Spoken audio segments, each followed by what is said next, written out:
Start more US based ఈ learning platform. మీరు కూడా స్లాట్ బుక్ చేసుకోవాలంటే ఈ నెంబర్కి కాల్ చేయండి. నమస్తే, వెల్కమ్ టు సుమన్ టీవీ. నేను విష్ణు. ప్రస్తుతంతో పాటు certified financial planner Ram Prasad గారు ఉన్నారు. వారితో మాట్లాడదాం. సార్ నమస్తే. సార్ రామ్ ప్రసాద్ గారు. నమస్తే విష్ణు గారు. సార్ రామ్ ప్రసాద్ గారు, హైదరాబాద్లో అద్దెలు ఆకాశాన్ని అంటుతున్నాయి. ఒక సామాన్యుడి పరిస్థితి అసామాన్యమైన విధంగా తయారైంది.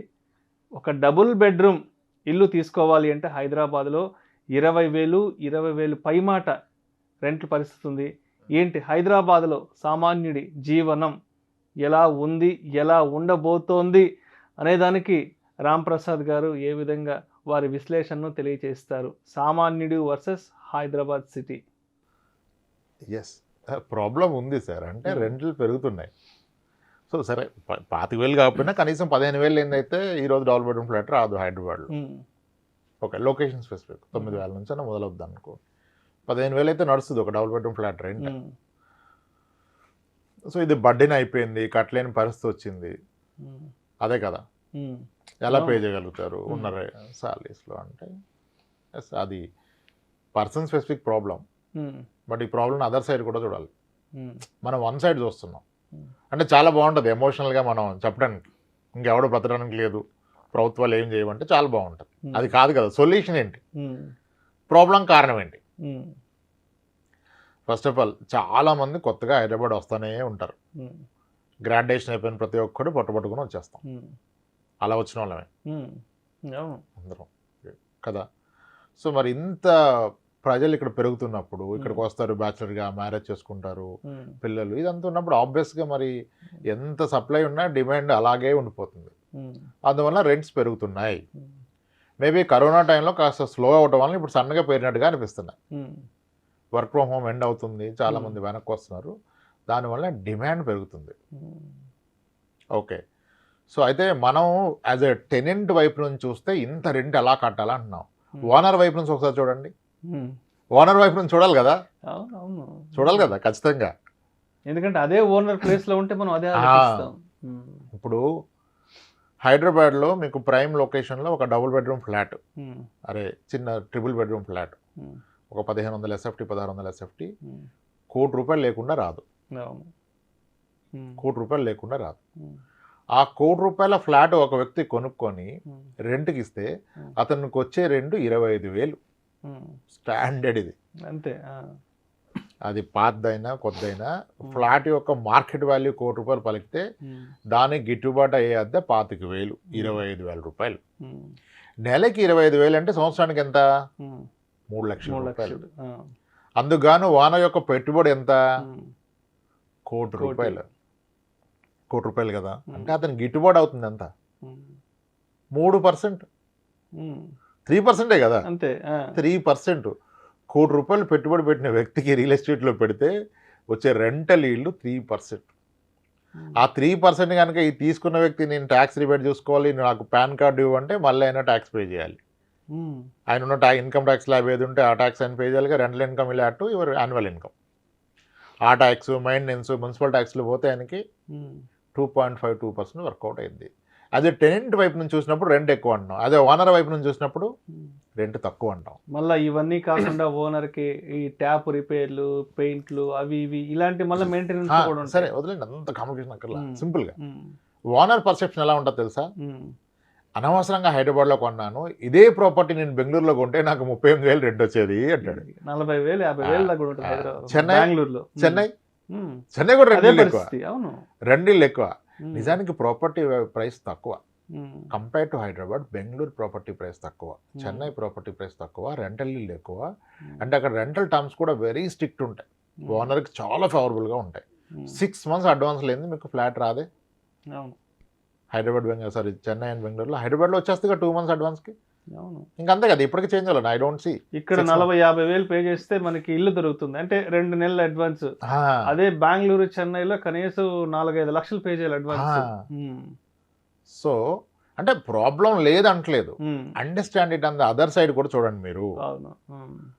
Hyderabad rental yield is very less compared to the surrounding states, మన నైబర్ స్టేట్స్. కానీ ప్రాపర్టీ వాల్యూస్ బాగా ఎక్కువ పెరిగిపోయాయి హైదరాబాద్లో. ఎందుకంటే ఇక్కడ developments are happening very fast అవును.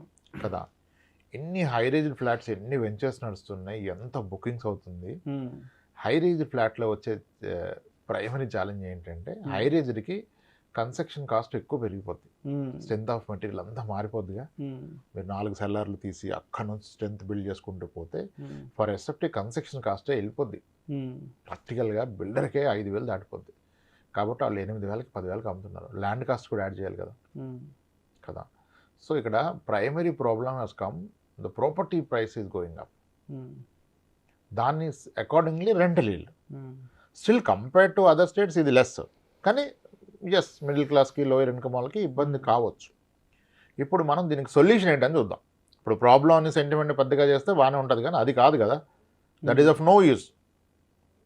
పెరిగిపోతుందని బాధపడితే ఉపయోగం ఉందా? లేదు కదా. దీనికి అసలు సొల్యూషన్ ఏంటి?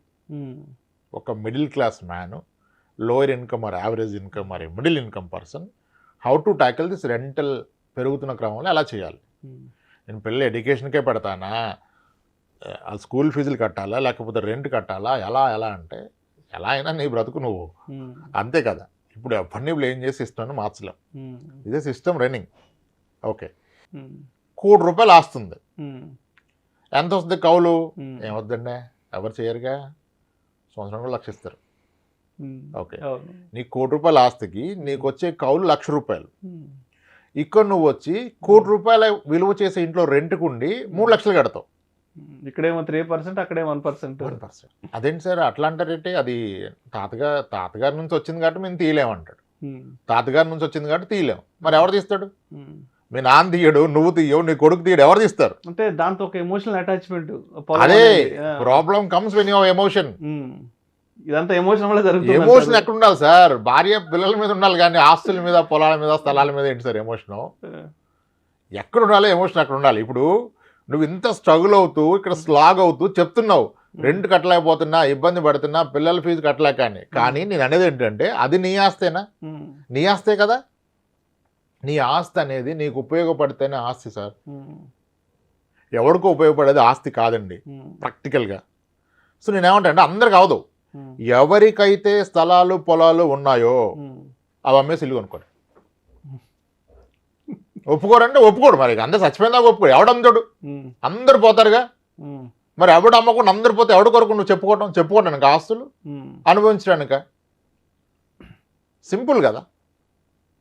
ఇప్పుడు ఎప్పుడూ వాడంది తినడానికి అంటే నేను అదే అంటాను. ఇప్పుడు స్థలాలు పొలాలు ఉంచుకోవాలని ఉంచుకోండి, హ్యాపీ పెరుగుతాయి.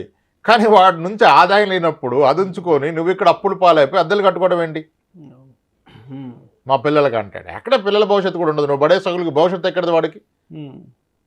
నీ దగ్గర డబ్బు మిగిలితే కదా క్వాలిటీ ఎడ్యుకేషనో, ఫుడ్డో, బట్టో ఏదో ఇస్తావు.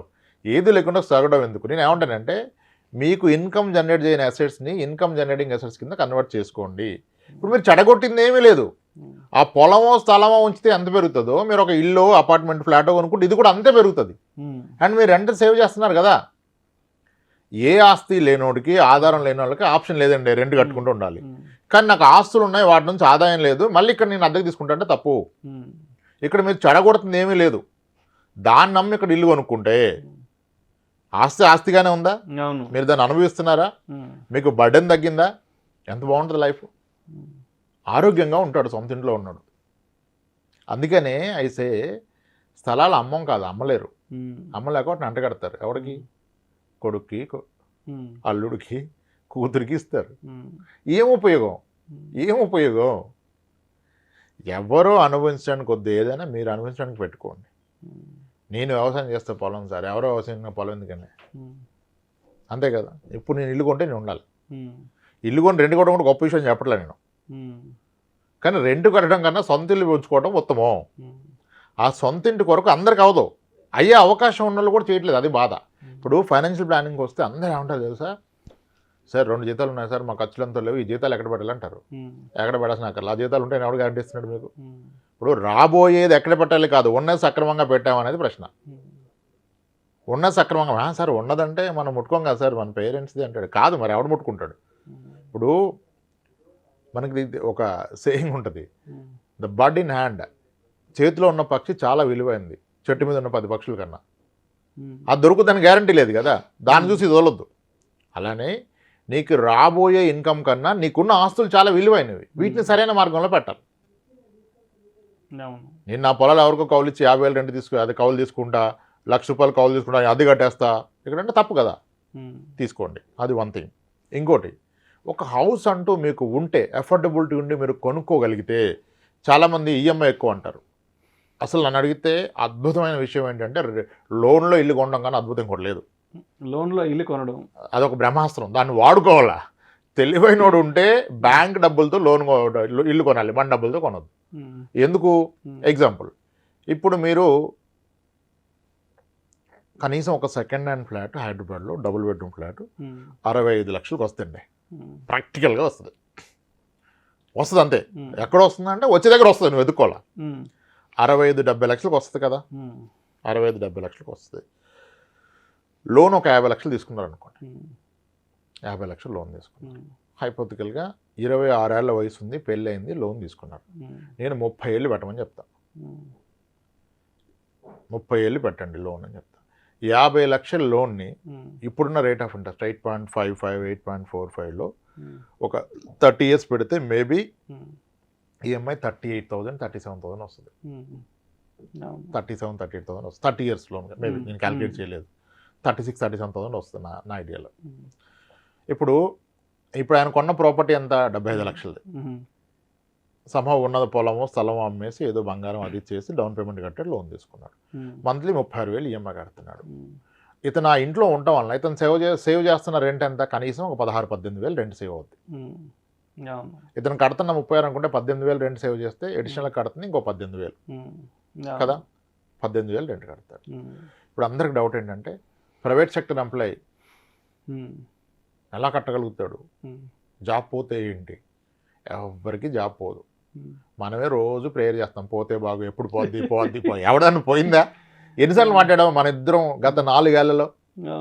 రెసిషన్ వచ్చేస్తుంది, రష్యా ఉక్రెయిన్ మాట్లాడామా, సిలికాన్ వ్యాలీ బ్యాంక్ పోయిందన్నావా, ఎవరికన్నా పోయిందా? ఆ రోజు మాత్రం అందరు దిగాలుగా ఉండి బీపీ డయాబెటీస్లు పెంచుకుంటారు.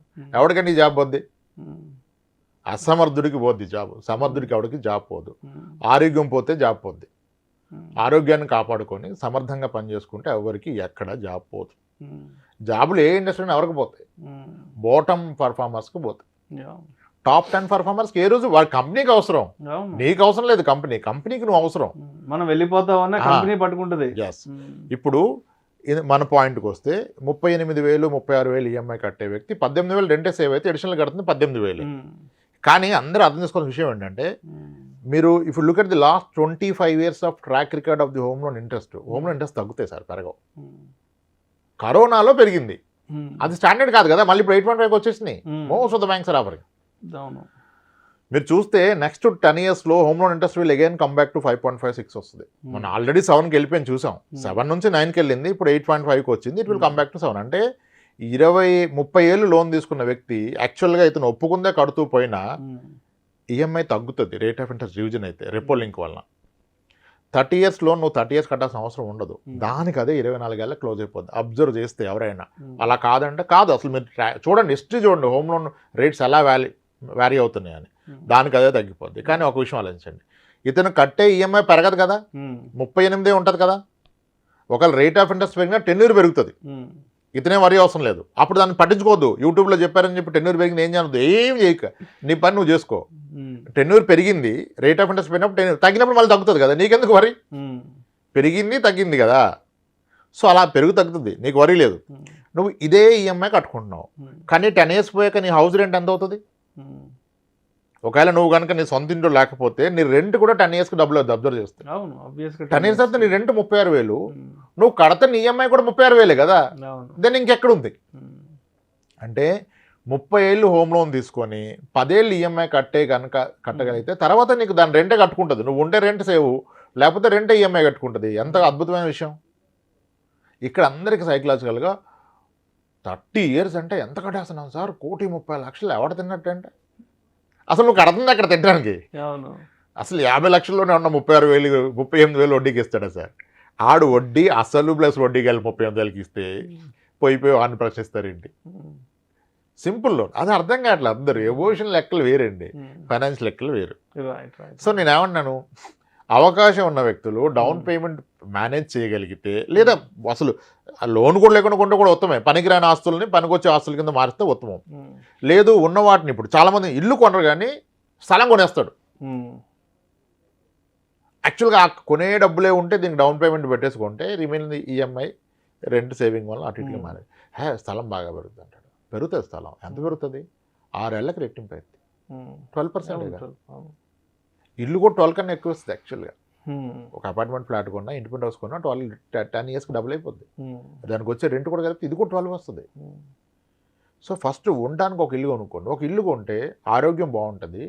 రేపు మీ పిల్లల భవిష్యత్తుకి ఏ ఎడ్యుకేషన్ లోన్ కావాలన్నా మీరు దీన్ని కొలెటరల్గా పెట్టచ్చు. Education loan collateral with security. You can use your house as collateral. లేదు రేపు మీకు చిరాకు వచ్చేసింది, వ్యాపారం స్టార్ట్ చేశారు, బిజినెస్లోకి వెళ్ళి, బిజినెస్ కూడా కొలెటరల్ కావాలి బిజినెస్ లోన్స్కి. అసలు అన్సెక్యూర్ లోన్ కూడా ఓన్ హౌస్ ఉందంటాడు. ఓన్ హౌస్ ఉంటే వెయిటేజ్ ఎక్కువ మీకు. బిజినెస్ లోన్ అన్సెక్యూర్ లోన్స్ ఇస్తారు పర్సనల్ లోన్ లాగా, దానికి కూడా ఓన్ హౌస్ ఉంటే వెయిటేజ్ ఎక్కువ. సో ఇంకా హౌస్ గురించి లెక్కలొద్దు, ఒక ఓన్ హౌస్ పెట్టుకోవడం ఉత్తమం. అలా ఏం కాదు, ఏదో సేయింగ్ ఉంటుంది కదా, తెలివైన వాళ్ళంతా రెంట్ కొంటారు, తెలివి తక్కువ ఇల్లు కొంటారు అంటే మేబీ కరెక్ట్ కావచ్చు. కానీ ఈ తెలివైన తెలివి తక్కువ ప్రాబ్లం ఏంటంటే, నేను ప్రాక్టికల్గా చూసి హస్బెండ్ ఇల్లు కొనలేదని సూసైడ్ చేసుకున్న వాళ్ళు కూడా ఉన్నారు. 1 or 2 కేసెస్ కాదు, మల్టిపుల్ కేసెస్ ఉంటాయి. ఏమో ఇక్కడ మళ్ళీ ఈ విషయంలో నువ్వు ఇల్లు కొనకూడదంటే your entire family should be with you. Okay మనకు అవసరం లేదని అప్పుడు కొనుక్కో, కానీ వాళ్ళకి కావాలని నువ్వు కొనాలి. అర్థమైంది కదా? ఇల్లు కొనుక్కోవటం ఉత్తమం, దాన్ని లోన్ ద్వారా కొనుక్కోవటం అత్యుత్తమం.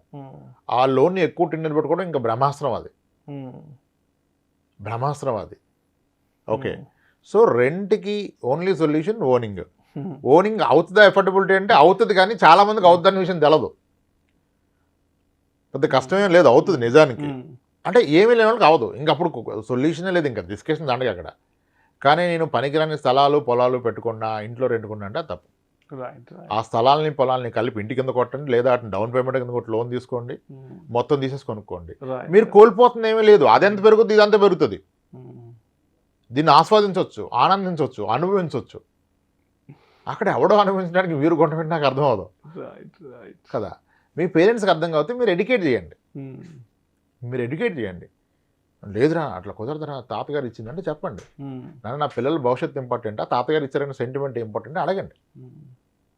దట్స్ ఇట్ కదా. అలా solution is buying house. Affordability ఉంటే ఉన్నవన్నీ ఓడ్చేసైనా కొనుక్కోండి, అత్యుత్తమం. ఎస్. సో మొత్తానికి వాల్యూ ఉండి కూడా ఊర్లో ఏవైతే ప్రాపర్టీస్ ఉన్నాయో, అంటే అలాంటి ఆస్తుల మీద పెద్దగా రిటర్న్స్ లేని సిచ్యువేషన్స్లో ఆ ఆస్తుల్ని అమ్ముకొని మరి సిటీస్లో హ్యాపీగా 2 BHKనో 3 BHKనో కొనుక్కోవడం బెటర్ అంటారు. అండ్ దాంట్లో కూడా మళ్ళీ బ్యాంక్ లోన్ పెట్టి ఇల్లు తీసుకోవడం ఇంకా మంచిది అంటారు. అంతే, అది నిజం. అది చెప్పాలంటే మనం కన్విన్స్ చేయలేకపోవచ్చు, కానీ 10-15 నిమిషాల్లో అది అద్భుతం, బ్రహ్మాస్త్రం. 30 ఏళ్ల పాటు హోమ్ లోన్ తీసుకునే వెసులుబాటు ఉండి తీసుకోవడం అనేది బ్రహ్మాస్త్రం. Right. Thank you so much Ramprasad గారు. థ్యాంక్స్.